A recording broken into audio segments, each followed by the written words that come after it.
Oke, selamat datang di Secret yang pertama. Sesuai judulnya, yaitu Content Creator Jangan Egois. Nah, sesuai judul akan saya bahas mengenai kenapa sih content creator itu nggak boleh terlalu egois banget dalam keseharian, dalam create dan distributing konten. Akan kita bahas bareng-bareng dan semoga bermanfaat. Oke, jadi gini, menjadi seorang content creator, kan core value-nya adalah membuat sebuah konten yang akan dibagikan ke audiens luar sana. Memang kita dibebaskan untuk memilih kita mau bikin konten apa, kita mau dikirimkan ke siapa, ditujukan ke siapa, itu bebas.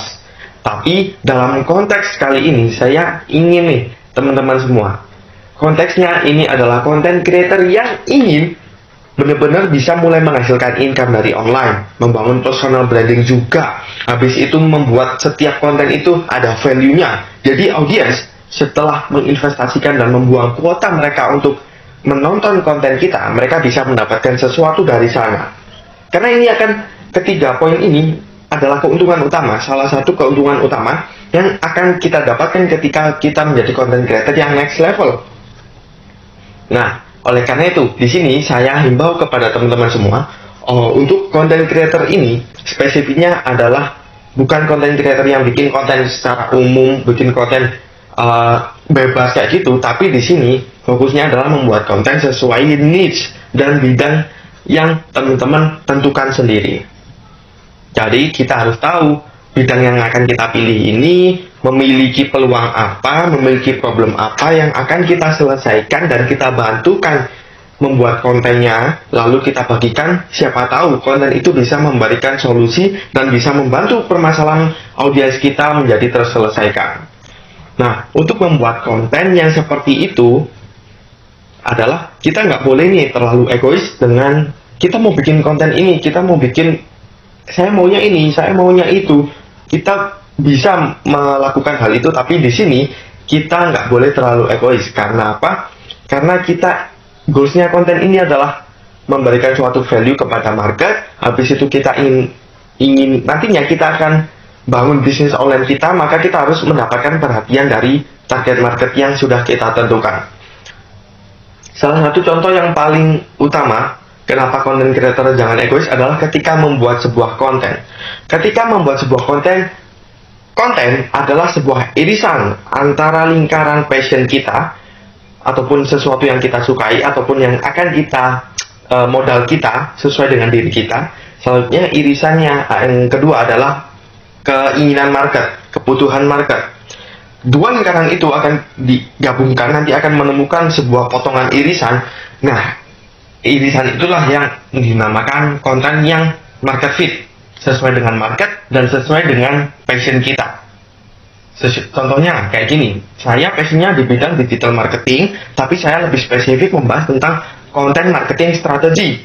Setelah itu, market ini butuhnya adalah konten strategi untuk menghasilkan peluang income, untuk meningkatkan awareness dan lain sebagainya. Maka saya temukanlah titik irisan ini, yaitu saya menemukan core value dari konten saya adalah, contohnya ini, produk Perfect Creator Gear. Itu merupakan gabungan problem yang itu tadi, sesuai dengan passion saya dan sesuai dengan kebutuhan market dan diingini oleh market. Akhirnya Perfect Creator Gear lahir di tengah-tengahnya. Oke, jadi saya ulangi, jadi seorang content creator itu nggak boleh egois. Untuk membuat sebuah konten itu usahakan kalau ingin kontennya segera diterima oleh target market yang sudah ditentukan, yaitu irisan dari passion bertemu dengan irisan antara passion dengan itu tadi kebutuhan market. Nanti titik potongnya itu adalah konten yang teman-teman buat.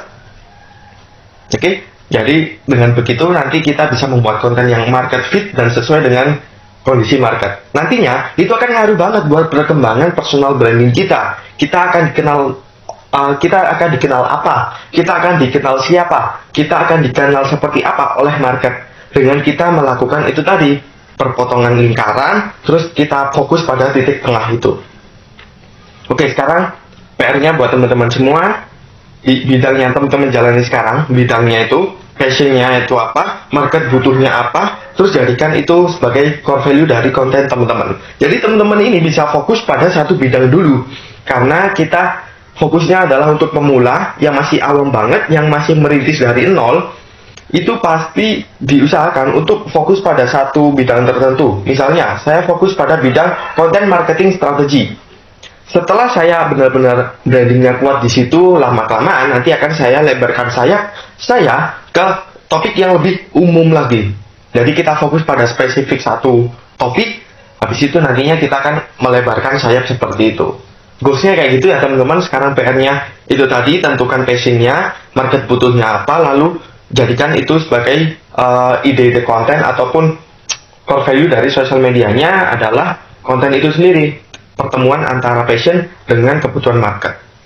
Oke, nanti di next video akan saya bagikan juga riset konten sesuai dengan kita, sesuai market, sesuai internet, pokoknya sesuai dengan perpotongan banyak orang yang terlibat. Itu gimana caranya. Sekarang PR-nya itu dulu. Sampai jumpa di secret yang kedua.